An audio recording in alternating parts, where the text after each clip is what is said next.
Alors Jean-François Carinco, pour introduire ce débat et en préciser peut-être les enjeux, comment se confrontent vos, j'allais dire, toutes vos convictions sur l'Europe avec cette hausse des prix et ces records de ces derniers jours? Comment vous arrivez à concilier les deux?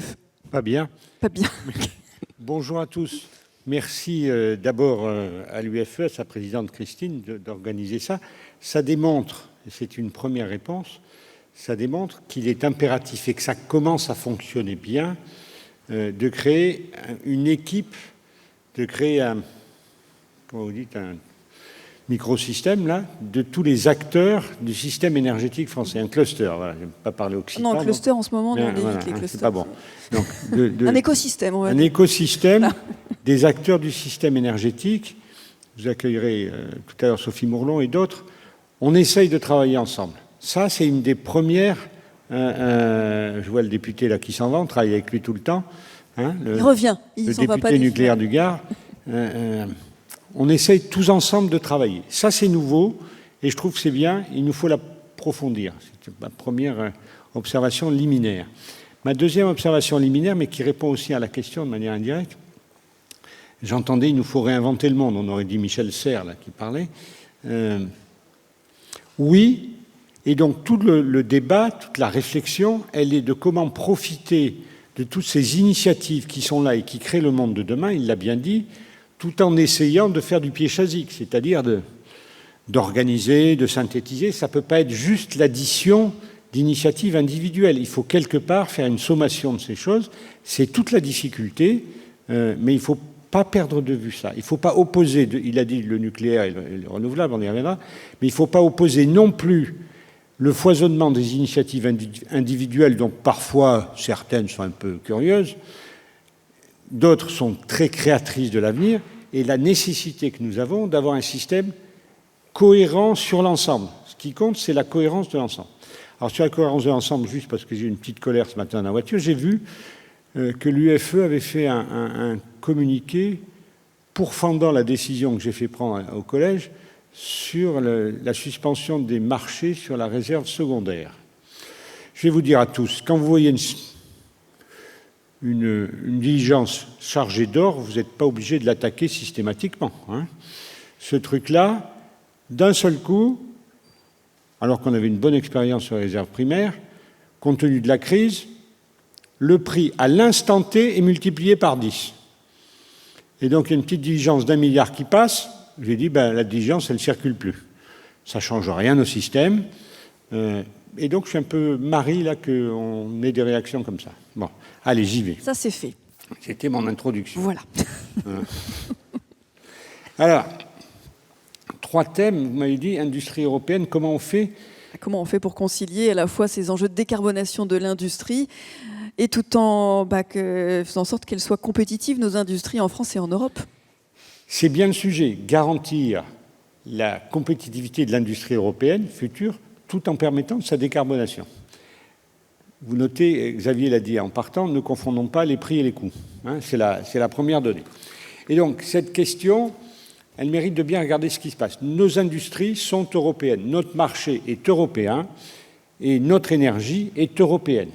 Notre énergie est européenne. Je rappelle que la France, quand on a passé toutes les visites nucléaires, que tout marche bien, on peut exporter jusqu'à 80 TWh. 80 TWh, alors si c'est 100 € le mégawattheure, ça fait 8 milliards de recettes nettes. Et surtout, c'est la consommation des 8 plus petits pays européens. C'est-à-dire que si on arrête d'exporter, il y a 8 pays qui sont blackout. Je trouve qu'on ne le dit pas assez. Voilà, l'Europe, c'est notre patrie énergétique. J'ajoute qu'en rebours, 40 nuits par an, un peu plus en ce moment, on ne fonctionne que parce qu'on a des importations, le foisonnement, les interconnexions dont on parlait. Aux 8 pays, il faut ajouter le Vatican, qui est un client d'EDF, m'a-t-on dit.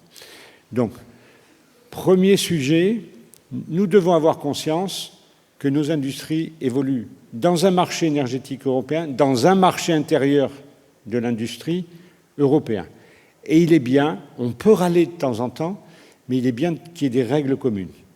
On s'oppose sur beaucoup de choses avec un certain nombre d'acteurs européens, n'empêche qu'à la fin, c'est mieux d'être ensemble. C'est le premier sujet, même si la situation de l'industrie est très disparate entre les pays. Globalement, ça baisse partout, à l'exception notable de l'Allemagne. Globalement, on peine un peu, quoi. D'après les statistiques de la Banque mondiale, j'ai le chiffre, le poids de l'industrie est passé de 25,4 à 22,2 dans le PIB européen de 2000 à 2019. Et là, on a une chance avec la décarbonation de remonter.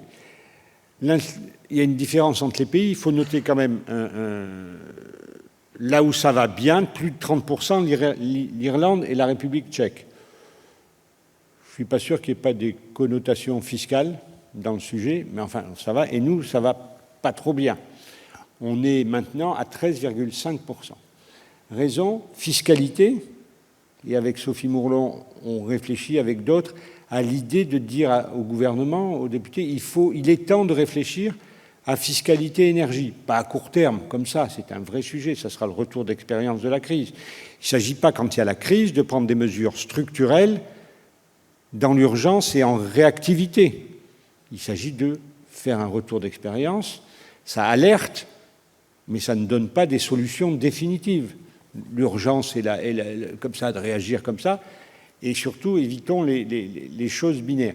Pourquoi ces raisons à ces disparités? J'en étais là, la fiscalité, le coût du travail, l'innovation, la montée en gamme, et puis le coût de l'énergie. Nous, c'est plutôt un atout. C'est plutôt un atout pour ça. Je rappelle qu'en France, l'industrie représente 20% de la consommation totale d'énergie et 16% des émissions. Il me semble que l'accès sûr, durable, conductible, décarboné est un atout pour notre réindustrialisation. C'est ça qu'il faut avoir en tête dans tout ce qui va se passer, Anthony le disait tout à l'heure, dans tout ce qui va se passer dans l'année et demie qui vient. Voilà, on a, être ensemble, deux, inventer, et de dire qu'on a une chance impensable avec la décarbonation. Et la crise sanitaire a boosté aussi ce mouvement. On n'a jamais autant parlé de réindustrialisation en matière de souveraineté au début de la crise sanitaire. Ça peut être aussi un levier. La souveraineté, c'est d'ailleurs un des sujets importants. Pourquoi ça monte? À l'arrivée, tout le monde a compris plus ou moins, après les mécanismes du coût marginal voilà, sur l'Europe, que ce sont les fossiles qui nous font monter le prix, et qu'aujourd'hui, le prix montant facilite les bons choix, in fine, va faciliter les bons choix. Mais sur cette dépendance, juste un mot, peut-être on y reviendra, mais je ne vais pas être long, on voit bien que sur le gaz, qui est avec les quotas de CO2, mais les quotas de CO2, je rappelle que c'est une recette de l'État. C'est l'État qui les vend. Donc, à la fois, c'est une taxe d'orientation, comme je les appelle, mais c'est aussi une taxe qui monte. Je crois qu'on est à plus de 80 maintenant, la tonne de CO2. On était à 2 € au début du système. Donc, ça. Globalement, le gaz, on est dépendant à 99%. Ça nous appauvrit et on n'a aucune maîtrise. Voilà, c'est temps, et on paye et on s'appauvrit. Juste un petit clin d'œil, essayons de ne pas faire la même chose avec l'hydrogène. Tout le monde parle. L'hydrogène, c'est de l'électricité, simplement, ce n'est pas de l'énergie. Je dis que ça ne serait pas bien de ne pas réfléchir à la substitution d'une dépendance au gaz par une dépendance à l'hydrogène. N'en disons pas plus, après c'est de la politique que je ne fais pas, mais que ça nous serve de leçon. Et ben voilà, c'est déjà pas mal. Alors, on fait comment, du coup, dans tout ça, pour résoudre cette équation? D'abord, on parle. On parle et on doute. Personne n'a la solution. Mais je pense qu'il y a un sujet qui est clair, c'est qu'il faut optimiser nos échanges en Europe. Et je le redis, l'Europe est favorable à notre système. Arrêtons, il y a des tendances à dire il n'y a qu'à Faucon tout seul. Je l'ai dit tout à l'heure. Non, il faut qu'on fasse jouer l'ensemble de l'Europe l'ensemble de l'Europe pour baisser le coût global de l'énergie, dans des conditions de concurrence efficaces entre les industries européennes. Je pense que c'est d'autant plus indispensable que le foisonnement européen, le développement des ENR suppose un foisonnement européen, un renforcement des interconnexions. Donc si Europe, on renforce les interconnexions, Xavier en a parlé, c'est difficile, mais c'est comme ça. Il faut y aller. Deuxièmement, croire, c'est difficile à dire aujourd'hui, parce que ce n'est pas l'air du temps, que la fragmentation des marchés de l'énergie n'est pas un bon sujet. Je pense que ce n'est pas un bon sujet. Quand ça va mal sur le système énergétique croate, par exemple, on l'a connu, c'est la France qui réagit. C'est la France qui assure pour l'Europe. Sinon, ça tombe en cascade. Donc, il faut absolument croire aux échanges européens là-dessus. Et puis, il y a ce qu'on appelle la boîte à outils. Alors ça, c'est Sophie qui la gère. Hein, on essaye de lui dire nous ce qu'on pense. Mais à la fin, elle propose ce qu'elle veut au gouvernement. Il y a une boîte à outils qui est indispensable. Il faut jouer sur tous ces outils. Il y a l'Arenh, l'abattement du TURP, la consommation des émissions, la compensation du coût des émissions directes, le taux de TICFE, les appels d'offres d'interruptibilité, etc. En distinguant bien 3 types de clients. Le client de base domestique, lui, il a le TRVE. Non, tout le monde ne les a pas, mais tout le monde s'aligne là-dessus. Donc ce n'est pas un vrai sujet, si ce n'est pour le budget de l'État. Hein, ça coûte quand même quelques milliards. C'est pour ça que je n'étais pas content tout à l'heure sur votre réaction sur les réserves secondaires. Hein, ce n'est pas la vache à lait permanente quand il y a une caravane qui passe. Hein. Donc, un premier client, premier type de client, les clients domestiques, eux, ça va. Eux, ça va. Le gouvernement a pris des mesures courageuses. Je rappelle que dire que l'électricité augmente est un mensonge. Si on ne précise pas pour qui. L'électricité, pour l'abonné de base au TRVE, elle a fait 2% en 2021 et elle fera 4% en 2022. On peut imaginer que ça va quand même... Vous savez, vous? Moi, j'imagine pas. Bon, 4% en 2022. C'est clair? Et en 2030? Et en 2048, vous savez quelque chose? Bah non. Voilà, donc, tout ça se construit pas à pas. Essayons d'être satisfaits. 2% dans une pagaille gigantesque en 2021, 4% en 2022. Ça, c'est important à dire. Après, vous avez les gros consommateurs d'énergie pour lesquels la boîte à outils joue à plein. Hein. Voilà. Et c'est bien. Et la ministre Anne Runacci, qui était là ce matin, a demandé à la Creux, avec Bruno Le Maire, de faire des propositions pour que ça dure pour ces électro-intensifs, au-delà même des hyper-électro-intensifs. On va essayer de rendre quelque chose avant la fin de l'année. C'est pas facile. Ça va passer vraisemblablement par ce qu'on appelle des PPA, par des appels d'offres, mais ils sont quand même aujourd'hui protégés. Ce qui est le plus difficile, c'est l'acteur économique de base. Hein. Et donc là, il y a des compensations qui se mettent en place. La boîte à outils doit jouer à plein. Il faut que je m'arrête parce qu'on est en retard. Non, allez, on a encore, 2 minutes. 2 minutes. Je voudrais juste dire un mot sur les ENR dont on parlait tout à l'heure. Hein. À l'évidence, la décarbonation, dans mon esprit, il y a 2 sujets forts. Il y a la décarbonation de l'industrie lourde, qui va demander des efforts d'électrification considérables. On est sur la bonne voie, d'où le scénario de Xavier qui dit « En faisant beaucoup d'économies, on va quand même augmenter notre consommation de 30 à 40%. » Donc les économies ne sont pas là pour faire baisser la consommation énergétique. Les économies qu'on va faire sur le chauffage, sur l'éclairage, sur l'optimisation, avec Linky, avec tout ça, ça sert simplement à limiter la nécessité de la hausse de la production, si on veut décarboner. Hein, donc, les économies ne font pas baisser la consommation. Il y a des journalistes, il faut qu'ils arrêtent de dire ça. Les économies d'énergie, c'est fait pour permettre de limiter la hausse de la nécessité de production. D'accord ? Et cette nécessité de production, elle va passer par les énergies renouvelables. Par du nucléaire, on ne l'oppose pas. Les scénarios sont bien faits, je veux dire. C'est fini, les oppositions binaires, Anthony le disait aussi. Il faut le construire. C'est le temps de la construction de ce mix énergétique pour les années 60, 2060. Il y a quelques outils, la réflexion qui est en cours dans le petit groupe qui travaille là-dessus sous la direction de Laurent Michel pour faire des propositions au gouvernement.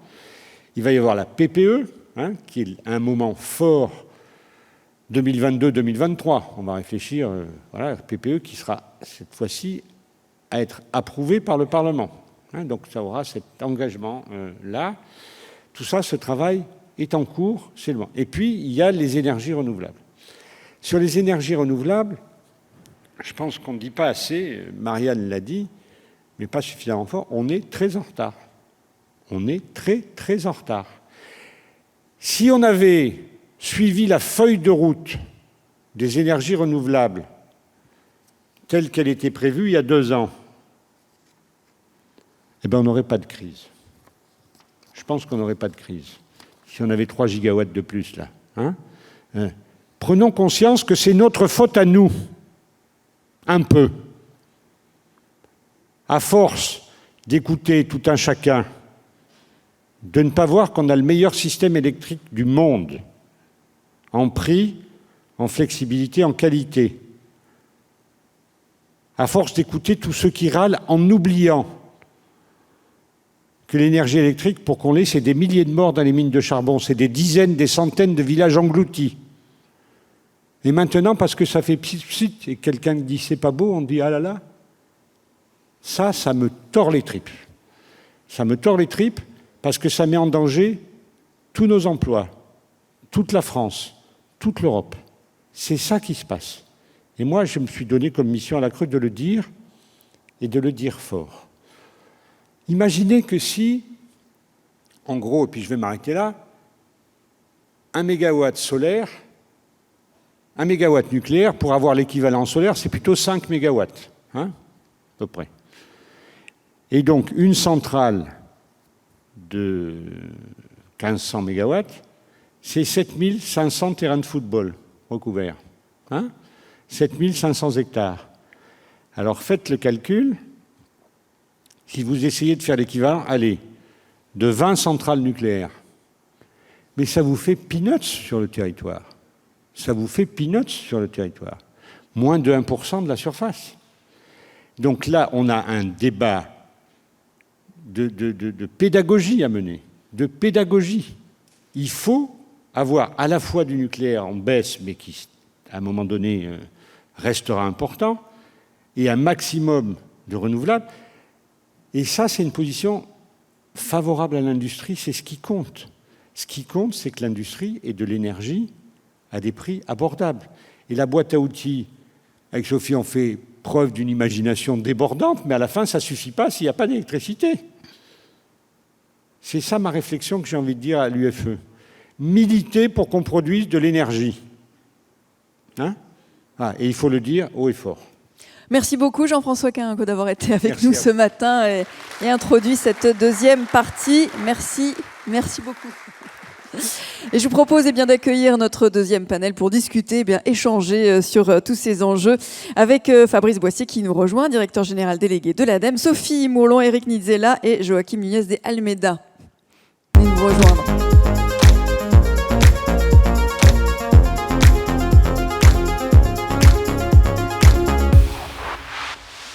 Alors, je continue à vous présenter. Donc, Sophie Mourlon, vous êtes directrice de l'énergie au ministère de la Transition écologique. Merci d'être avec nous. Éric Nitzela, vice-président d'Action Climat pour ArcelorMittal Europe.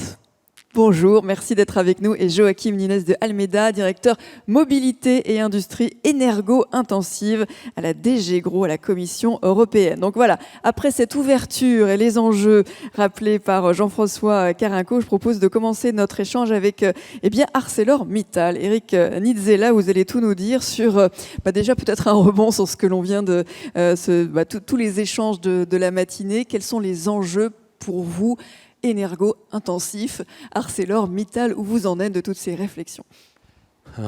Merci. Bonjour à toutes et tous. Effectivement, beaucoup d'échanges aujourd'hui sur le prix de l'électricité, sur la quantité. C'est clair que pour l'industrie française comme pour l'industrie européenne et aussi pour ArcelorMittal, l'évolution du prix du CO2 tel qu'il a été mentionné ce matin à 80 € la tonne aujourd'hui a un impact significatif si on considère qu'on produit de l'acier en France, en Europe, dans un marché ouvert sur un prix mondial et pour lesquels la Chine a 50% de la capacité. Donc on voit tout de suite que quand on est dans un dispositif européen et français ouvert et déconnecté d'un marché mondial où les règles ne s'appliquent pas de la même manière ailleurs, on a une problématique. 81 € la tonne de CO2, c'est plusieurs centaines de millions d'euros de droits de CO2 qu'on est obligé d'acheter aujourd'hui pour pouvoir produire la production qu'on fait en France et en Europe. Deuxième point important, c'est clair que l'évolution du prix du gaz naturel est aussi une évolution impactante à court terme. On espère qu'elle ne perdurera pas à long terme. Mais aujourd'hui, un gaz naturel à 120 € le mégawattheure, c'est quand même quelque chose d'impactant dans la production instantanément. Et le dernier point sur le prix de l'électricité, on en a parlé tout à l'heure, on a parlé du coût de l'électricité, mais le prix de l'électricité est important. On a à 200 € le mégawattheure en prix de marché aujourd'hui, même si on est électro-intensif et dans lesquels on bénéficie d'AREN et de systèmes de dispositifs, on n'est pas couvert 100% sur notre consommation et forcément ça a un impact. Ça c'est l'impact court terme. Sur l'aspect décarbonation après derrière et en termes de production, il faut comprendre qu'on produit de l'acier pour l'automobile en Europe, pour l'industrie. Nos sièges ne tiendraient pas sans l'acier. Les lumières seraient en bas parce qu'elles sont soutenues. Donc l'industrie et le packaging, c'est-à-dire les boîtes alimentaires et autres. Donc on a concrètement une activité dont la souveraineté doit être conservée en Europe. En termes de décarbonation, après derrière, et c'est là où je viens sur le point important de votre question, en décarbonation, on a 3 actions majeures pour se décarboner. La première, c'est retirer le charbon. Qui était quand même au cœur. Qui est au cœur du dispositif de production, c'est retirer le charbon de notre dispositif, de nos processus de production. Donc complètement, on peut le remplacer raisonnablement par du gaz naturel dans des dispositifs de réduction directe de minerais ou, et mieux, par de l'hydrogène, là où on peut atteindre une décarbonation de l'ordre de 70% par rapport à un haut fourneau. Donc on est forcément intéressé à transformer nos processus complètement de production. Et techniquement, ça fonctionne, c'est éprouvé. Techniquement, ça fonctionne. Techniquement, ça fonctionne. Donc 70% de réduction de CO2 potentiel avec ce dispositif de production.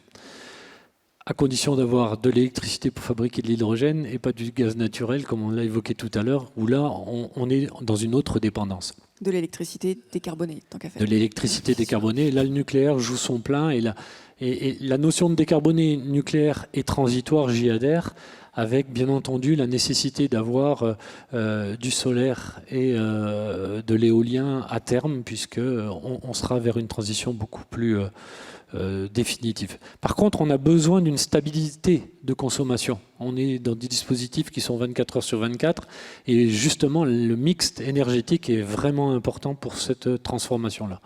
La deuxième transformation qu'on va faire, elle est toute simple et elle est connue de beaucoup de personnes, c'est de dire on va récupérer la ferraille et on va la fondre dans des fours électriques. Le marché, il est fermé en Europe. C'est une mine fermée de ferraille en Europe. Et donc, on peut considérer qu'on a un taux de croissance vers cette production-là qui est importante. Et là, on enlève pratiquement, je serais tenté de dire, 70 aussi % de carbone sur le sujet. Et le dernier point qui n'a pas été assez évoqué peut-être jusqu'à présent en termes d'industrie, c'est la séquestration de carbone résiduel et la réutilisation de carbone résiduel dans notre activité.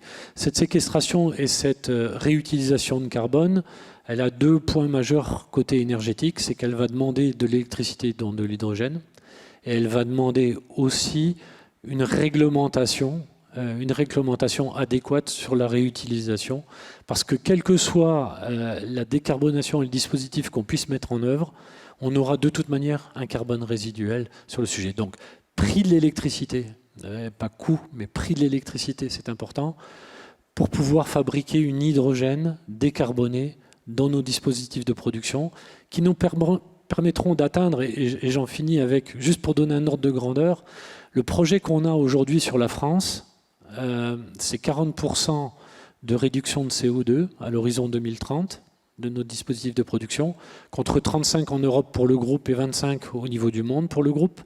C'est 1,7 milliard d'investissements pour simplement réduire de 40%. Et donc, l'accès à l'électricité, c'est doubler la capacité d'électricité dont on a besoin. En Europe, on fait 15 TWh, et notre objectif, c'est de monter à 30 TWh pour notre propre consommation, et 60 TWh si on y inclut l'hydrogène produit par de l'électricité. Donc, coût de l'électricité, et si on pouvait flécher un peu le nucléaire pour amener un coût d'hydrogène compétitif pour nous, j'en reparlerai plus tard. Dans la taxonomie, c'est à ça que vous faites référence ? Y compris dans la taxonomie, exactement. Dans ce contexte, peut-être juste quelles sont vos attentes avant justement de voir quels sont les dispositifs qu'on peut mettre en place ? Nous, nos attentes, elles sont très spécifiques, c'est-à-dire, bien entendu, agir sur le prix de l'électricité qui nous sera alloué, qui permettra d'avoir un hydrogène à hauteur de 1,50 € le kilo. Et ça, c'est plutôt pas avec 40 € le mégawattheure, mais légèrement moins, même si les dispositifs de production d'hydrogène peuvent évoluer et être moins consommateurs d'électricité. Et aussi, c'est une aide à l'investissement majeur, parce que vous vous rendez compte que ces investissements-là, dans un contexte européen assez ouvert à la concurrence, dans un marché mondial du prix de l'acier, c'est important d'avoir une impulsion des États membres de l'Europe, au même titre que ce que nous, on veut mettre en tant que société ArcelorMittal. Merci beaucoup. Alors Sophie Mourlon, comment répondre aux attentes des industriels européens pour qu'ils gardent des marges de compétitivité ? Sur quoi peut-on jouer ? Alors, comme l'a dit Jean-François Carenco tout à l'heure, on joue déjà sur beaucoup de choses. En réalité, en premier lieu, la boîte à outils qu'il a évoquée, qui existe et qu'on fait donner à plein en France comme à l'ensemble du niveau européen, pour permettre effectivement un fonctionnement optimal, compétitif de l'industrie en Europe, en ligne avec les ambitions climatiques de l'Europe, bien entendu, qui sont considérables. L'objectif de zéro émission nette en 2050, l'objectif de neutralité climatique, c'est un objectif cardinal, c'est un objectif extrêmement ambitieux qui va nous obliger à être à plein à peu près sur tous les leviers. Donc du coup, pour l'industrie, en premier, la boîte à outils, je vais y revenir, et en second, ce qui a été évoqué également sur le soutien à la décarbonation, qui est un volet évidemment extrêmement important de la politique. La boîte à outils, ça a été évoqué tout à l'heure par Jean-François Carenco, alors j'ai pointé, je crois qu'il a à peu près tout cité. Il y a bien l'abattement sur les tarifs d'utilisation de réseau qui a été réformé l'année dernière de manière assez considérable pour être plus en ligne avec les règles européennes. Et puis ça a permis de réaligner un certain nombre de choses pour l'industrie, pour tenir compte de leur spécificité dans l'utilisation du réseau. Et ça conduit à un doublement au global de l'abattement qui est consenti aux industriels. Donc c'est déjà considérable. Le dispositif sur l'interruptibilité qui permet aux industries qui le peuvent de participer aux services rendus au réseau et qui sont rémunérés pour ça. On a au dernier appel d'offres plus d'1 gigawatt qui a été 1,13 je crois gigawatts qui a été sélectionné à l'interruptibilité. Le dispositif de compensation carbone pour tenir compte justement de la réalité de l'inclusion des coûts du carbone sur l'industrie, qui fait l'objet d'une réforme qui est en cours, et à l'occasion de la crise très spécifique à laquelle on fait face, le projet de loi de finances prévoit la possibilité d'une avance en 2022 sur la compensation carbone pour les industries qui sont éligibles. Avec la crise qui a des paramètres très spécifiques, mais également probablement des paramètres structurels, il y a d'autres dispositions qui ont été prises, que Jean-François Carenco a rapidement évoquées. J'en citerai une, la baisse de la TICFE, qui va s'appliquer à tous tous les consommateurs qui ne sont pas déjà aux taux minimaux bénéficiera, donc c'est une des mesures du bouclier tarifaire du Premier ministre, bénéficiera évidemment aux industries, aux entreprises qui ne sont pas déjà au taux minimal. Et puis l'Arenh, c'est un dispositif qui bénéficie à l'ensemble des consommateurs en France et qui contribue pour les industries comme pour tout le monde à limiter la volatilité d'une partie du portefeuille de fourniture en électricité. L'autre volet, et c'est vraiment le volet d'avenir pour les industries, après je viendrai sur le moyen terme, c'est le soutien à la décarbonation, avec une accélération très forte qui est nécessaire et qui est encouragée par les dispositifs publics, avec déjà 1,2 milliard d'euros qui sont consacrés à ça dans le plan France Relance, avec comme axe l'efficacité énergétique qui de toute façon bénéficie à l'ensemble des consommateurs, la transformation des procédés pour les décarboner, dans beaucoup de cas les électrifier, et puis le développement et le soutien à la chaleur bas carbone. Dans France 2030, le grand plan d'avenir, il pourrait y avoir jusqu'à 5 milliards d'euros d'investissement sur les technologies de rupture pour la décarbonation de l'industrie. Alors vous avez cité par exemple la captation du CO2, ça peut en faire partie, il y en a un certain nombre. Donc un ensemble de mesures qui est déjà tout à fait considérable. Sur le moyen terme, comme je vous le disais, ça a été largement discuté ce matin, il y a des paramètres structurels dans l'évolution du prix de l'électricité, dans sa volatilité, dans son niveau, qui font que nous portons au niveau européen la nécessité d'une réforme. Alors pas demain matin, il faut être conscient que c'est un travail complexe, qu'on fera avec nos partenaires européens, qu'on fera avec la CER, mais nous portons la nécessité d'une réforme des marchés de l'électricité pour préparer l'avenir de la transition énergétique et de l'ensemble de ces enjeux, et aligner les signaux de marché et le fonctionnement du marché avec les ambitions de la décarbonation. Alors, il y a beaucoup de dossiers dedans, j'en citerai deux. L'un, c'est l'évolution de l'articulation entre le marché amont et le marché aval. Jean-François Clarinco a bien expliqué comment nous sommes dans une interdépendance choisie et bénéfique au niveau européen, que le fonctionnement du marché de gros permet de faire fonctionner et d'entretenir au meilleur prix. Et ça, c'est un acquis qui est extrêmement important. Nous ne souhaitons pas remettre en cause le fonctionnement du marché de gros, au contraire, il faut le renforcer. En revanche, son lien avec l'aval et le prix payé par les consommateurs est un enjeu parce que ça n'envoie pas les bons signaux de long terme. La volatilité, l'incertitude et l'augmentation tendancielle n'envoient pas les bons signaux pour la décarbonation et pour les investissements dans la décarbonation. Donc on a un sujet de faire en sorte que pour le consommateur, le prix payé soit plus en ligne avec les coûts du parc de production. Aujourd'hui, le prix est tiré par la centrale marginale qui est en général une centrale fossile. Et ça sera vrai très au-delà de la part des fossiles dans le mix. C'est-à-dire qu'on va décarboner. Il y aura de moins en moins de fossiles dans le mix et pour autant, ça restera les moyens marginaux qui resteront la majorité du temps fossiles. Donc il faut agir là-dessus. Et le deuxième sujet, pour finir, c'est le développement de contrats, de produits, d'un marché de long terme pour que les consommateurs et en particulier les entreprises puissent avoir des contractualisations de long terme qui sont peu développées aujourd'hui. Il n'y a pas de marché avec des produits de très long terme. Et donc c'est un autre sujet sur lequel nous souhaitons travailler au niveau européen. Donc vous voyez un ensemble de réformes tout à fait considérables qui va beaucoup nous occuper. Voilà, pour donner de la visibilité et permettre les investissements nécessaires. Alors vous pointez du doigt la complexité et en même temps l'urgence de se mettre en mouvement très très rapidement. Donc on voit que c'est pas forcément simple. C'est un feu roulant en fait, c'est-à-dire que dans les différentes mesures que j'ai indiquées, il y a des choses qui sont déjà en place, il y a des choses qu'on fait à court terme, le bouclier tarifaire, l'avance sur la compensation carbone, la baisse de TICFE, et puis ensuite on prépare l'avenir avec des travaux qui seront nécessairement un petit peu plus longs. Ben oui. Et donc tout ça évidemment en lien avec l'Union européenne, avec Bruxelles. Joachim Núñez de Almeida, vous avez donc entendu tout ce qu'on vient de se dire depuis le début de cette matinée et cet enjeu qui est le cœur de notre débat de maintenir la compétitivité des entreprises en Europe. Quels sont les outils selon vous qu'il faut développer ? Je crois que je commencerai par... ça fait toujours peur de parler français en public devant tellement de Français, mais je vais faire cet effort. On a fait la préparation ensemble, je me suis même pas posé la question, franchement. Je semblais pas trop stressé, non. Non. Bon, je crois que tout d'abord, je soulignerai qu'il y a eu un changement de langage et de message politique très important dans les dernières années dans les institutions européennes.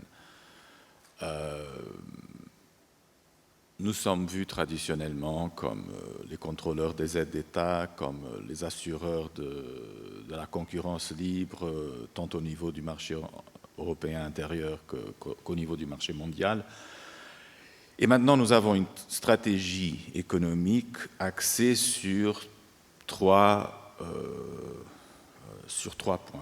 La décarbonisation, et c'est assumé clairement que nous faisons la décarbonisation parce qu'il le faut, parce que sauver la planète, etc. Là, c'est la boussole, hein, ça c'est sûr. Mais c'est admis consciemment qu'on doit utiliser cet objectif pour relancer la compétitivité et la réindustrialisation de l'Europe. C'est tout à fait admis que ça doit devenir un atout de compétitivité. La digitalisation, deuxième volet, et un troisième qui est très important pour répondre à ce que vous dites et aux préoccupations d'ArcelorMittal, c'est la résilience des chaînes de valeur. C'est un thème qui est de plus en plus parlé, c'est-à-dire il y a une conscience de plus en plus grande que la libre concurrence au niveau mondial ne marche pas exactement de façon parfaite à la Adam Smith, et qu'il faut que l'Europe réagisse et qu'il faut que l'Europe investisse sur le développement de ces chaînes de valeur résilientes et voilà, fiables. Donc la fiabilité, je crois que donc nous sommes disposés à utiliser des outils. C'est devenu admis dans le langage des institutions européennes qu'on peut investir dans la création de chaînes de valeur européennes. Bien sûr, on ne pourra pas les faire pour toutes. Il faut choisir quels sont les secteurs de pointe sur lesquels on doit investir et sur lesquels on ne peut pas... Enfin, quels sont les secteurs où on ne peut pas se permettre de ne pas être présent. Ça ne va pas être un débat facile. Mais nous investissons, enfin, je vais m'arrêter, dans l'Alliance sur l'hydrogène, c'est nous qui l'avons propulsée. Celle sur les batteries, un énorme succès. Nous n'étions nulle part sur les batteries pour les voitures électriques et maintenant nous sommes un joueur important. Sur les matières premières aussi. Non, c'est vraiment des sujets sur lesquels vous focalisez toute votre attention. Et concrètement, pour des industriels comme des énergo-intensifs comme ArcelorMittal, qu'est-ce que vous proposez pour les aider à garder cette compétitivité, puisqu'ils sont déjà là, en Europe? Voilà, comme ArcelorMittal a dit, les solutions, la technologie est déjà là. La question, c'est comment l'utiliser tout en restant compétitif. Je crois que la plus grande aide qu'on peut faire aux entreprises dans ce moment, c'est de déployer massivement les renouvelables ou l'énergie décarbonée. On ne peut pas continuer à rationner l'énergie décarbonée existante, mais il faut faire un effort énorme pour déployer beaucoup plus d'énergie décarbonée. Et le problème là est beaucoup plus politique ou même micropolitique que technologique, au sens que l'opinion publique, vous savez, elle aime bien tout ce qu'on fait pour combattre le changement climatique, mais souvent elle n'aime pas les outils qui sont nécessaires pour éviter le changement climatique. Par exemple, les matières premières. C'est clair qu'il n'y aura pas de batterie électrique, il n'y aurait pas de panneaux solaires, il n'y aura pas de wind turbines, enfin d'éoliennes. Exactement. Sans matières premières. Et matières premières veut dire des mines. On n'aime pas les mines. Mais sans mines, on ne pourra pas faire ce changement. Les licencements, les procédures de licenciement de tous les déploiements d'énergie renouvelable, de mines, de projets d'interconnecteurs, d'augmentation de la puissance du réseau sont très difficiles. Tous les pays européens ont des procédures de licenciement des projets qu'il nous faut, qui sont trop lents, trop lourds, pour plein de raisons, touristiques, paysagistiques, la pêche, la défense. Il y a plein de raisons qui font que... Mais je crois que la plus grosse contribution que l'Europe peut faire, c'est de développer des efforts pour que ça se flexibilise, que ça se rationalise, que ça devienne plus vite. On verra si ça convient à ArcelorMittal. Bon, on verra dans un deuxième temps. Merci en tout cas. Fabrice Boissier, je crois que vous avez un impératif horaire, c'est ça, si je me souviens bien. À midi, oui. Ah, oh ben ça va. Bon, ça va. Bon, je vous passe quand même la parole maintenant. Donc l'ADEME est au cœur de la politique d'accompagnement et de financement des industries. Est-ce que ça y est, vous vous sentez que, on parlait d'accélération, d'urgence, est-ce que ça y est, on y va? Est-ce que l'enveloppe justement sur la table pour accompagner cette décarbonation est déjà bien investie? Alors oui, Sophie évoquait tout à l'heure ces soutiens à décarbonation. Et effectivement, je peux vous confirmer, puisque l'ADEME est opérateur de ces outils d'aide, de soutien aux industriels pour la décarbonation, qu'il y a un engouement très très net. Peut-être pour refaire un peu l'histoire de cet outil, il faut se rappeler qu'on l'a lancé en fait au début du plan de relance. On était en juin 2020. Vous voyez un peu l'ambiance juin 2020. On était plutôt sur comment est-ce qu'on gère le Covid, etc. Et on se disait on aura besoin d'un plan de relance, donc soutien à trésorerie d'entreprise, etc. Puis avec les ministères, on s'est quand même dit et si on mettait un peu de vision de moyen terme et qu'on proposait aux industriels d'en profiter pour se relancer, mais en plus se relancer loin, c'est-à-dire se relancer dans une vision de décarbonation.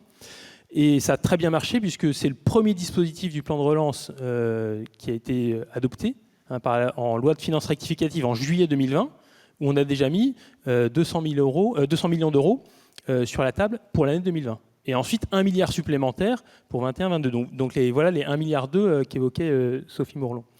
Et quand on a lancé nos premiers appels à projets, c'était à l'automne 2020. Et donc là, on lance l'appel à projet, on donne 4 semaines aux industriels pour répondre parce qu'il fallait qu'on l'engage avant la fin de l'année. On se dit, on va avoir personne au guichet. Les gens sont en train de redémarrer leur activité, ils ne vont pas investir. On a vu un raz-de-marée, plus d'une centaine de dossiers déposés. Donc dès le début, il y a vraiment eu cet engouement qui s'est montré de manière assez surprenante, mais on était plutôt heureux.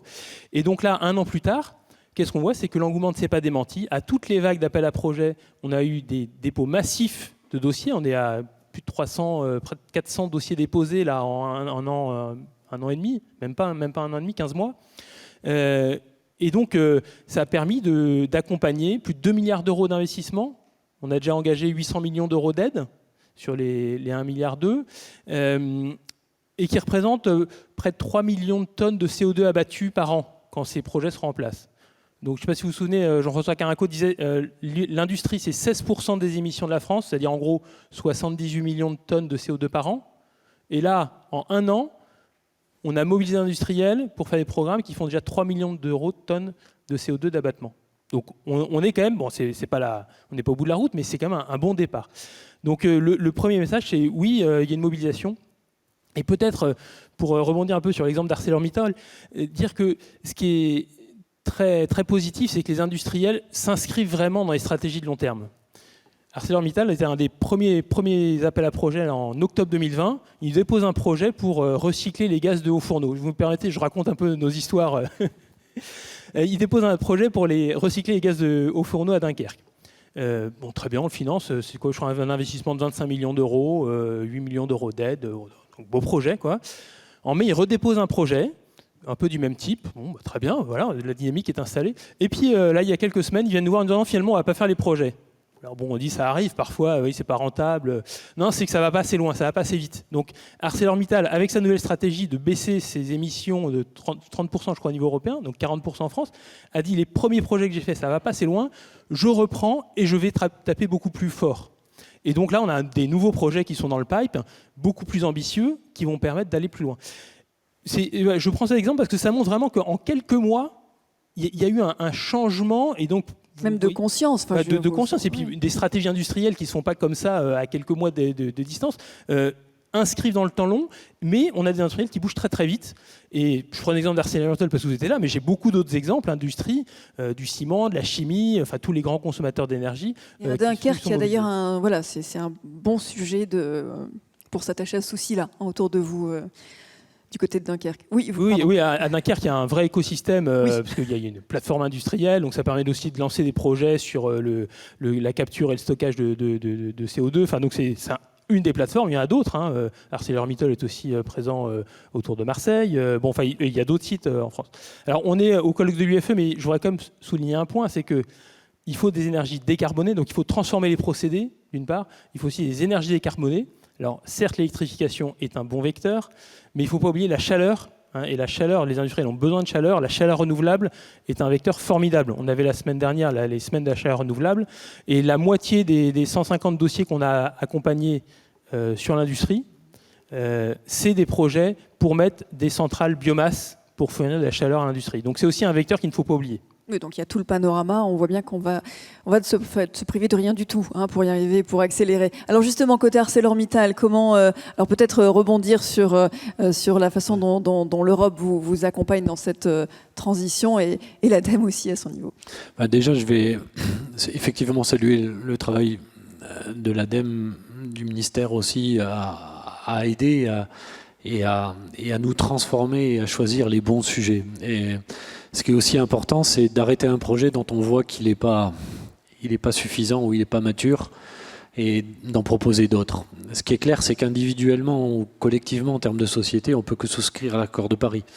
Et donc forcément, on est engagé avec des plans dans lesquels on a des solutions, c'est structuré, même si ça nécessite encore un peu d'innovation, parce que transformer des processus de production pour arriver à faire la même métallurgie au final que ce que l'automobile demande, qui est très exigeante, l'industrie ou le packaging, ça va demander encore un peu d'innovation derrière, et c'est pour ça que les projets sont aussi coûteux, notamment sur les premières phases. Donc ça, c'est bien. Après, au niveau de la Commission européenne, c'est clair qu'avec Fit for 55, ça accélère. Donc le temps est impactant dans la compétitivité des entreprises. On doit faire plus loin en décarbonation, plus vite, afin de ne pas se faire impacter financièrement au regard d'un marché qui reste ouvert et pour lesquels on peut discuter après des mécanismes d'ajustement de carbone aux frontières, mais on doit aller plus vite, déjà parce que l'accord de Paris le demande, Fit for 55 le demande, mais parce que quelque part, notre compétitivité va en souffrir si on n'est pas au rendez-vous à l'horizon de 2030. Donc, on est déjà impacté par le mécanisme ETS et ses réductions en termes de benchmark, c'est quelque chose qui est discutable.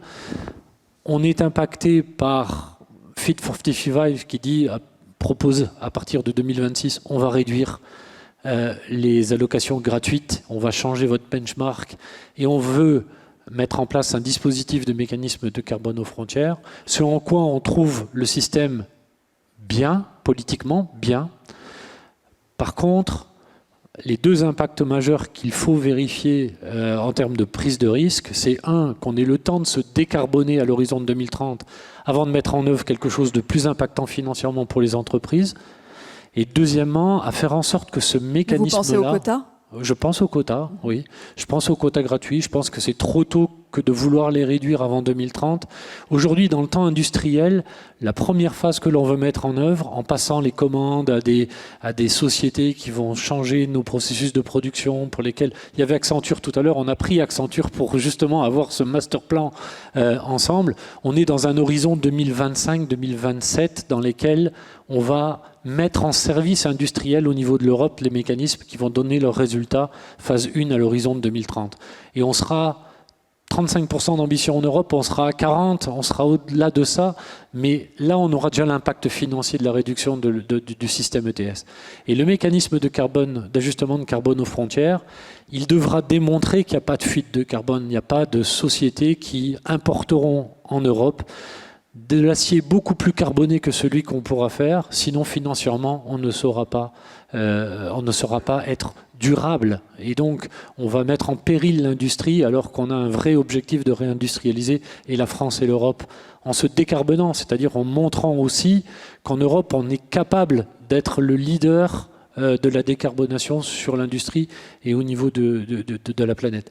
Le dernier point, et j'en finis parce que l'électricité est importante, on a parlé d'électricité, des dispositifs qui nous permettent d'avoir accès à un prix de l'électricité, mais si on veut être le leader de l'hydrogène, de la décarbonation par l'hydrogène, je pense qu'il faut réfléchir activement à flécher une partie des coûts de production ou de la production nucléaire et demain éolienne, si elle arrive à un prix compétitif, à fabriquer de l'hydrogène à un prix raisonnable pour l'industrie, mais certainement aussi pour les utilisateurs finaux de l'hydrogène, que peuvent être la mobilité ou d'autres.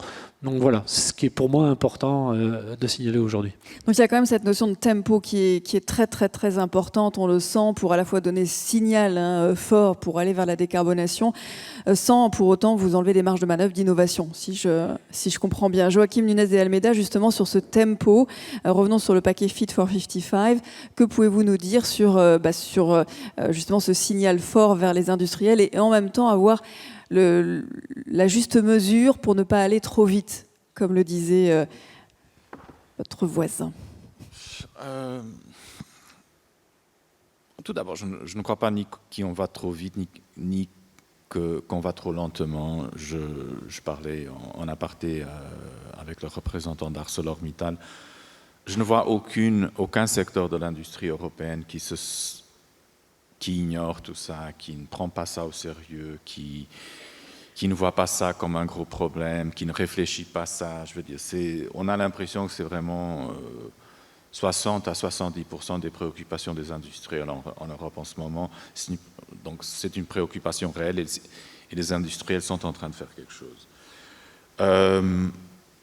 Tout d'abord, enfin, pour contrecarrer peut-être l'impression que j'ai pu donner dans ma première intervention, que je n'ai parlé, disons, du background politique et du nouveau langage politique que vous entendez des institutions européennes. Enfin, il faut aussi, vous m'avez dit à la fin, mais les actes, bon, on a mis à disposition des États membres plus de 600 milliards d'euros suite au plan de relance post-Covid, dont 37% sont alloués à la décarbonisation.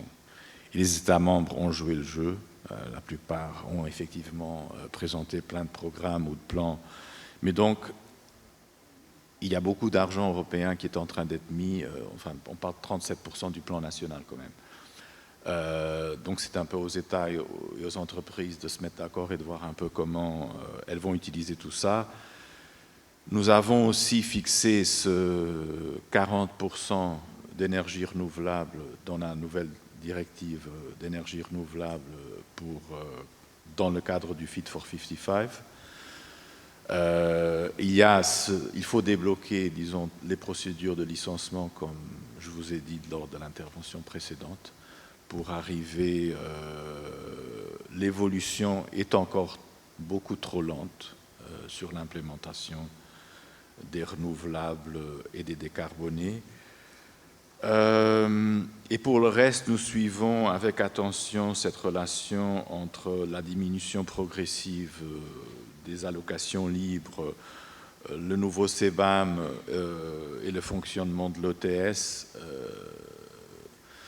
Parce qu'on doit comprendre, je veux dire, d'un côté, on doit se dire que si le prix du carbone n'était pas arrivé ou il est arrivé, je veux dire, ça a servi quand même à quelque chose.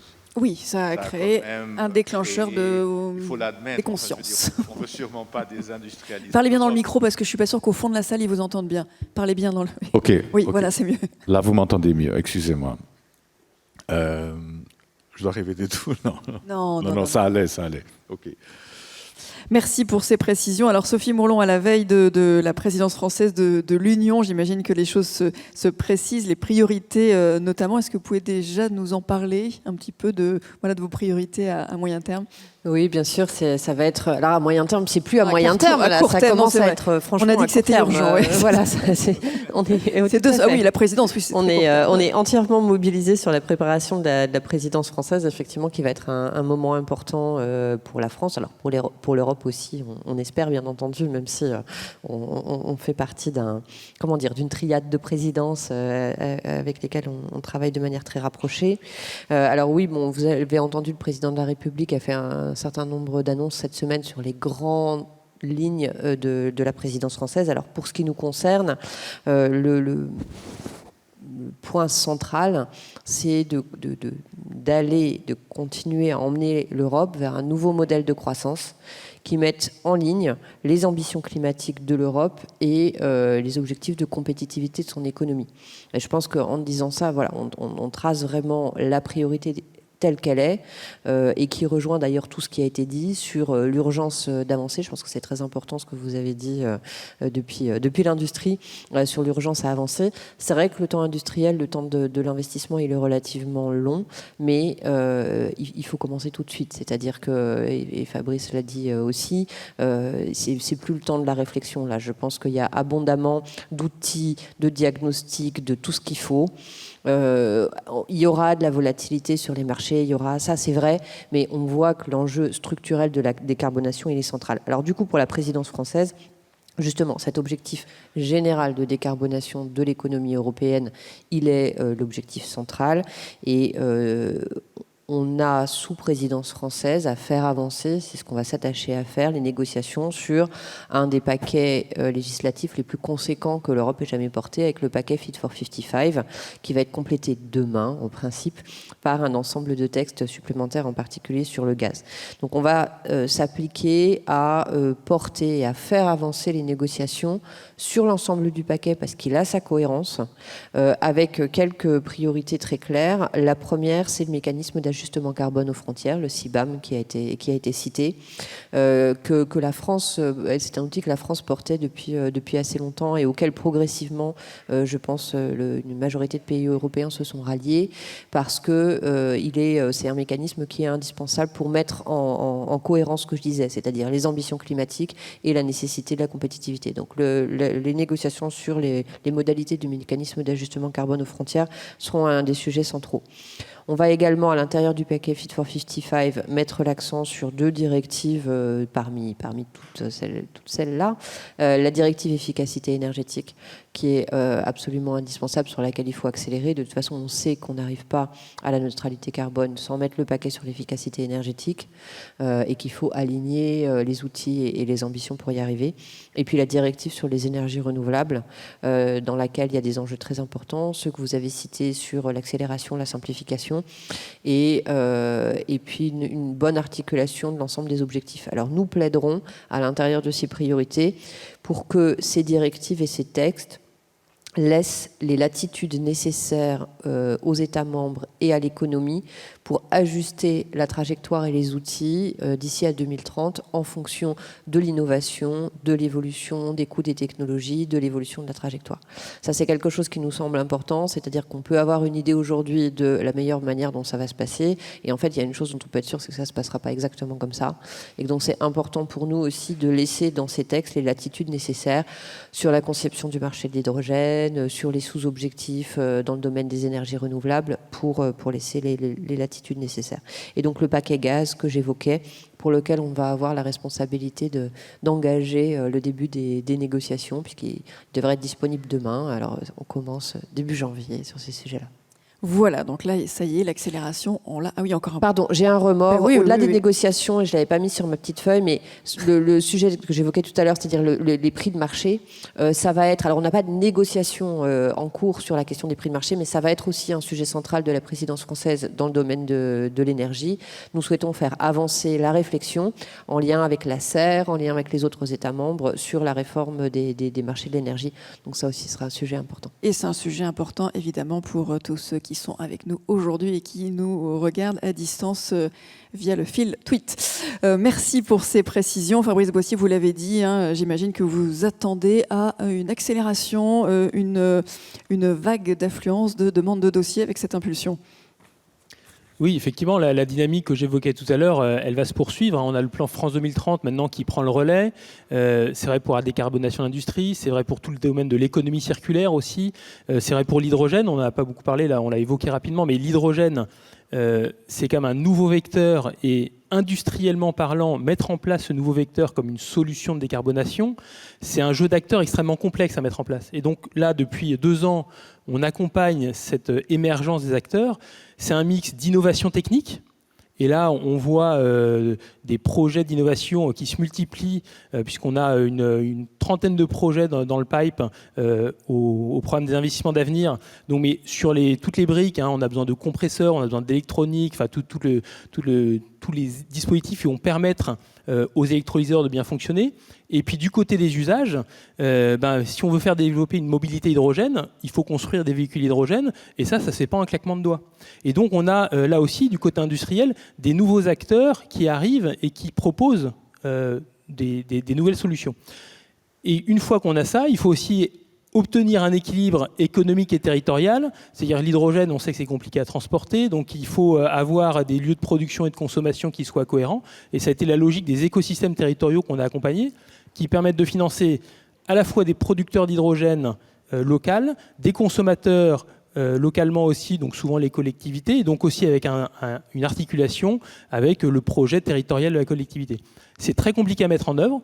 Je voudrais saluer tous les acteurs qui s'engagent là-dedans, parce que ça permet de mettre le premier pied à l'étrier et ensuite de pouvoir imaginer d'avoir une vague d'hydrogène qui va aussi servir à l'industrie. Et c'est aujourd'hui la deuxième marche du projet. C'est comment est-ce qu'on fait pour que l'industrie puisse profiter d'hydrogène bas carbone compétitif. Et là, ça veut dire passer à l'échelle sur les électrolyseurs, avoir des dispositifs d'accompagnement financier, donc à l'investissement bien sûr, mais sans doute aussi au fonctionnement, parce que l'hydrogène à 1,50 €, c'est pas pour tout de suite, à partir même de gros électrolyseurs. Donc il faut qu'on organise tout ça. On s'inscrit dans le cadre européen avec l'IPCEI hydrogène. Donc c'est une vraie dynamique qui s'instaure. Et je peux vous dire qu'il y a là un écosystème français qui est performant, qui progresse. Et donc je pense que c'est aussi une perspective. Quand on parlait de compétitivité de l'industrie, il y a toute la demande. Voilà, il faut que les industriels aient accès à des technologies à bas coût et performantes, mais il y a tout aussi ce secteur de l'offre qui se développe et qui fait aussi de l'activité industrielle en France. Eh bien, merci beaucoup. Ça lance parfaitement notre troisième partie sur la réindustrialisation. Et comme ça, je peux vous laisser rejoindre votre réunion. Vous avez parfaitement le temps si vous voulez quitter ce plateau. Je ne voulais pas vous contraindre. Ça vous va ? Non, alors dans ce cas, je vais juste dire un petit mot avant de voilà, partir. c'est pour ça. Pour parler de réindustrialisation, parce que voilà, je disais qu'on a des dynamiques à court terme qui sont très positives. L'ADEME a aussi fait un exercice de prospective à 2050 qu'on a publié la semaine dernière, et qui essaie de dessiner des futurs de neutralité carbone. Et on a dessiné 4 assez variés pour montrer la variété des solutions possibles. Mais dans tous les cas, on est face à une mutation industrielle sans précédent. On l'a déjà évoqué, on a parlé d'efficacité énergétique, on a parlé de décarbonation des procédés. Dans la première table ronde, on a aussi un peu évoqué que comme c'est une mutation de société, c'est-à-dire qu'on ne va pas consommer pareil, donc on ne va pas produire pareil. Donc il ne faut pas s'attendre à ce que, par exemple, l'industrie du ciment produise autant de ciment en 2050 qu'elle en produit aujourd'hui. Pourquoi ? Parce qu'on se lance sur la rénovation, on a mis la RE 2020 en place et le ciment est quand même pas hyper bien positionné pour faire du bas carbone. Donc on voit se développer des solutions alternatives, de la construction bois, etc. Et donc, les marchés évoluent. Et idem sur la mobilité, on ne va pas avoir les mêmes demandes de véhicules en 2050 qu'aujourd'hui. Donc, l'industrie fait face à ce double challenge, se transformer en regard d'une demande qui évolue et se transformer pour avoir des procédés plus vertueux. Et entre les deux, il y a cette logique d'économie circulaire qui est cruciale et qui doit permettre à l'industrie, d'une part, de minimiser le besoin de matières premières. Donc, ça veut dire qu'on va aussi baisser la consommation de minerais, etc. ArcelorMittal évoquait tout à l'heure les aciers électriques qui vont utiliser de l'acier recyclé. Mais c'est vrai pour les plastiques, c'est vrai pour le bois. C'est vrai, donc il y a plein de domaines où on va avoir du recyclage. Et surtout, il y a tout le volet d'éco-conception. C'est-à-dire que quand on éco-conçoit des objets, on va baisser la quantité de matière à l'intérieur. Et donc, la logique quantitative de dire la transition, il faut qu'on continue à produire autant et consommer autant, en fait, il ne faut pas le comprendre en volume physique, il faut le comprendre en volume qualitatif. Et c'est ça qui change aussi la donne. Et du coup, dans nos scénarios, on a des voies assez variées qui montrent que dans certains, la consommation d'électricité augmente de 20-30%, comme dans le scénario de RTE, mais que dans d'autres, elle augmente légèrement, comme le scénario sobriété de RTE. Et comme disait Xavier Piesiagic, il faut regarder le bouclage macroéconomique de ces scénarios de sobriété. On l'a fait, et ce sont aussi des scénarios qui sont croissants, qui permettent à l'industrie de se développer, mais sur un nouveau modèle de qualité, d'économie circulaire et de décarbonation. Merci beaucoup, merci Fabrice Boissier d'avoir été avec nous. Et donc voilà, vous pouvez aller filer à votre réunion. Merci en tout cas. Alors justement, maintenant que le décor est planté sur la réindustrialisation, Éric Nitzela, alors ArcelorMittal, c'est combien de pourcentage en France ? En Europe, pardon. De production, Oui. Une voiture sur deux, on dit qu'elle est produite par ArcelorMittal. Donc, Ouais, quand même. c'est à peu près. Oui, on est assez. Comment ? Oui, on est à peu près. On est relativement présent en Europe et c'est une part significative du groupe qu'on a en Europe. Et tout ça, ça vous donne envie d'élargir le spectre encore en Europe? Non, en termes de réduction, on est un producteur local. C'est ça qui est important. Et en termes d'industrie, j'entendais tout à l'heure d'investissement sur les batteries. On parle aussi des semi-conducteurs, et pour fabriquer des automobiles, il faudra aussi un peu d'acier. Même s'il en faudra moins, même s'il sera différent. Et donc, on entend rester... Dans la mobilité électrique, il y a moins d'acier, c'est ça que... Sur la mobilité électrique, il y a des aciers différents, des aciers électriques pour les moteurs, ce en quoi on a aussi des projets d'augmentation de capacité en France pour souscrire à la demande du marché. Mais aussi, par exemple, les aciers pour les packs batteries, ce qui supporte les batteries, c'est des aciers spécifiques qu'on a développés pour pouvoir assurer la croissance du marché. Donc, on entend rester un producteur européen, local, français aussi, même si on exporte une partie en Allemagne de notre production. Et ça, c'est important. C'est important. C'est un challenge aussi important pour nous de montrer qu'on se transforme complètement nos processus. Et on entendait tout à l'heure parler de talent.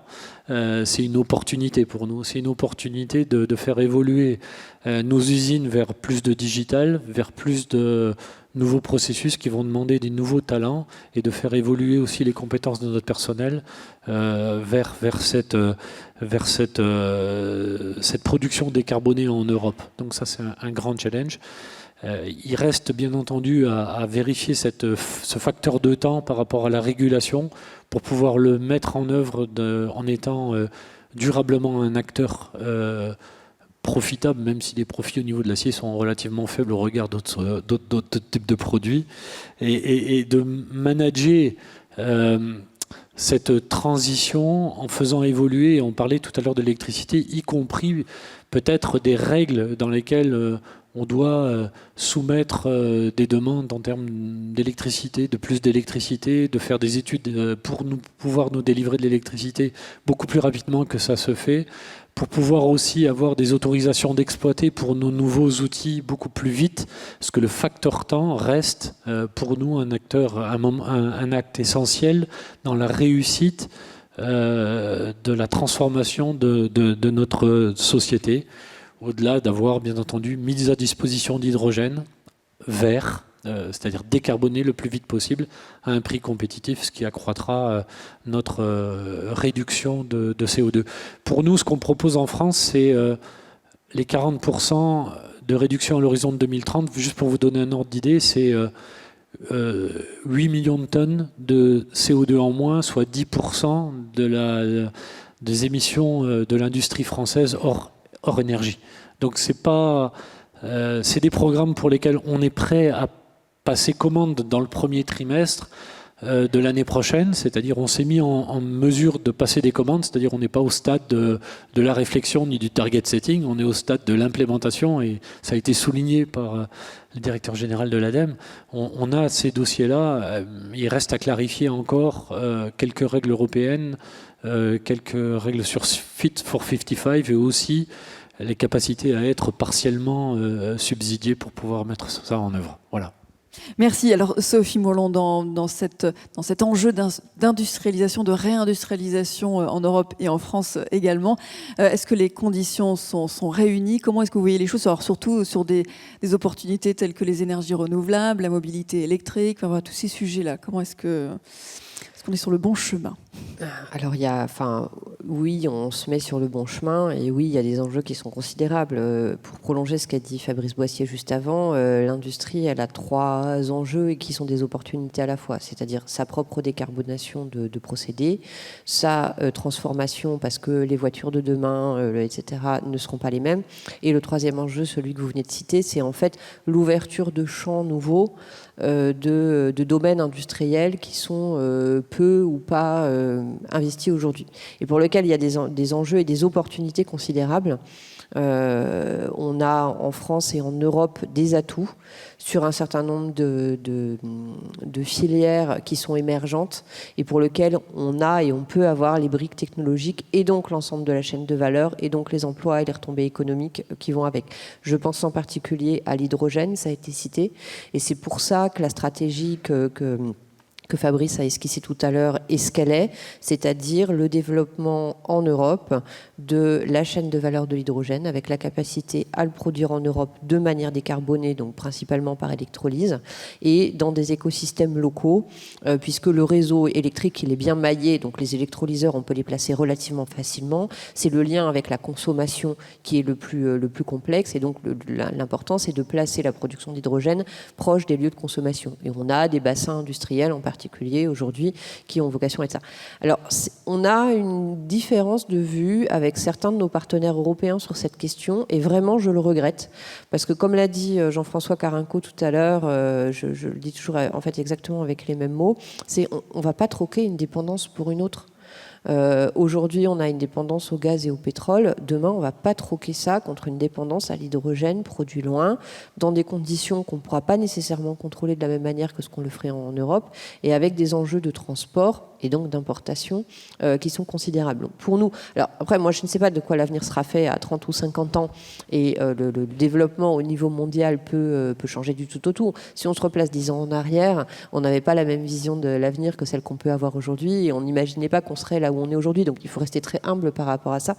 Mais pour les 10 ans à venir, pour nous, la priorité sur l'hydrogène, c'est ce que j'indiquais, et c'est pour ça que les soutiens par le programme d'investissement d'avenir, par le projet IPCEI qu'évoquait Fabrice sur l'hydrogène, il vise à favoriser ça, c'est-à-dire l'émergence d'écosystèmes locaux qui permettront de la structuration locale et de l'ensemble de la chaîne de valeur en Europe. On a un autre domaine, c'est l'éolien flottant, pour lequel, au niveau mondial, il est très possible que la France et la Californie soient les deux localisations sur lesquelles ce mode de production éolienne se développe. Et on a le potentiel en France d'avoir l'ensemble de la chaîne de valeur. On la voit émerger. Il faut avoir en tête que l'éolien flottant et l'éolien en mer, d'une manière générale, ce sont de grandes infrastructures énergétiques. C'est comme une centrale nucléaire, une grande infrastructure énergétique avec des milliards d'euros d'investissement, avec un énorme raccordement et avec une industrie derrière. Et quand on va voir les usines de fabrication de pales, de nacelles, etc., on est sur de la grande industrie, et on a le potentiel pour avoir cette filière industrielle en France avec des emplois qualifiés à la clé, locaux. Et donc ça, c'est un investissement sur auquel veille l'État, conjointement avec les collectivités territoriales.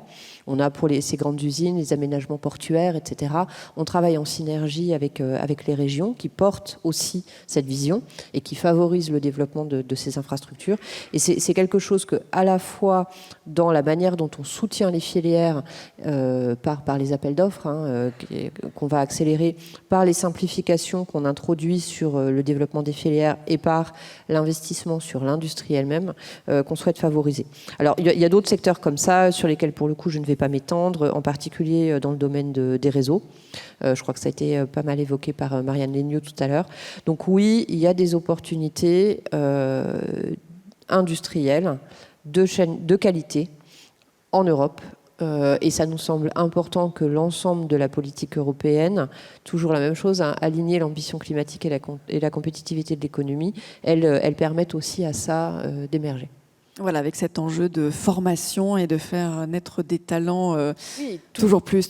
Oui. C'est ça, tout va avec. Il y a les compétences, il y a les investissements. Il faut avoir en tête que l'AIE estime qu'aujourd'hui, la moitié des technologies dont on a besoin pour faire la neutralité carbone en 2050 n'existent pas.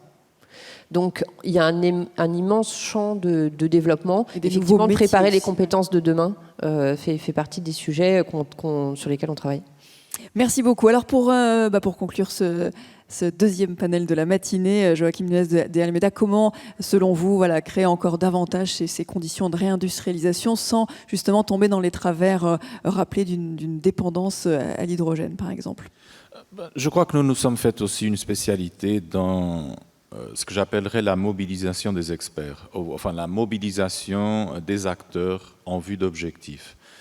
Et ça semble vague, mais c'est assez réel, et c'est ce qui s'est passé avec les batteries. On avait un problème sur les batteries, la Chine dominait le marché des batteries, on a créé une alliance on a mis tous les acteurs ensemble, on a mobilisé le secteur financier, on a mobilisé les institutions financières, on a vérifié les possibles aides d'État qui étaient disponibles, on a mis tout le monde ensemble, on a atteint nos objectifs. On a atteint nos objectifs dans ce sens que nous sommes un réel acteur en matière de batteries, en matière de batteries pour voitures électriques, sans qu'il y ait une guerre commerciale avec la Chine. C'est-à-dire nous sommes devenus un acteur à travers ce type de démarche. Je suis d'accord avec l'idée de ne remplaçons pas la dépendance du gaz à la dépendance de l'hydrogène, mais il y a une différence, c'est que l'hydrogène, on peut le produire en Europe autant qu'on veut, quelque part, je veux dire. On n'a pas du gaz où on veut, mais on peut faire de l'hydrogène où on veut. Il faut le faire, oui. Mais il faut le faire, exactement. Mais je suis d'accord avec vous que c'est dangereux d'entrer dans une logique où, si les pays en dehors de l'Europe se présentent mieux d'un point de vue ou plus avancé en matière d'hydrogène, qu'on arrête nos efforts, ça serait une erreur dangereuse. Et voilà, et c'est un peu ce type de démarche qu'on est en train d'essayer de vouloir faire avec les matières premières et l'hydrogène. Mobiliser, par exemple, le magnésium, c'est très important pour l'industrie automobile, pour l'industrie de l'aluminium. Nous sommes à plus de 90% dépendants de la Chine. La Chine arrête sa production due aux problèmes énergétiques qu'elle a et de réduction de la consommation d'énergie pour atteindre ses objectifs climatiques. Grande crise pour l'approvisionnement du magnésium en Europe. Donc, qu'est-ce qu'on va faire? On entre en contact avec les États membres pour les mobiliser. Je veux dire, on identifie des États membres qui ont des sources de magnésium dans leur territoire. On va entrer en contact avec eux pour voir que peuvent-ils faire pour nous sortir de cette situation-là. Encore une fois, en stimulant aussi le monde de l'entreprise et des institutions financières. Donc avec un fort enjeu de souveraineté au niveau européen. Merci beaucoup.